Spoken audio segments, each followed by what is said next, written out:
সালাতে আসলাম বা সাহারি খেলাম, আমি কি বেঈমান হলাম?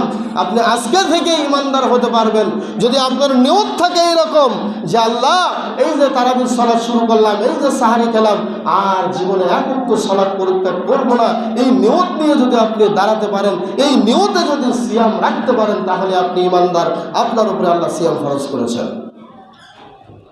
কিন্তু দুঃখের বিষয় হলো এখন তো সালাত আদায় করি না, রোজা রাখতেছে ঠিকই, ফজর গেল কোন দিক দিয়ে, জোহর গেল কোন দিক দিয়ে, সাহারি খেয়ে দিন ঝুমছে ঘুম শেষ করে সকাল 10টায় ঘুম থেকে উঠে আবার কাজে চলে যাচ্ছেন, জোহর আসর বন্ধই গেল বা রাস্তায় চলে গেল, কোনো সালাতের তাওয়াক্কা করলাম না, সকাল থেকে সন্ধ্যা পর্যন্ত শুধু অনাহারে থাকা ছাড়া কিছুই হলো না।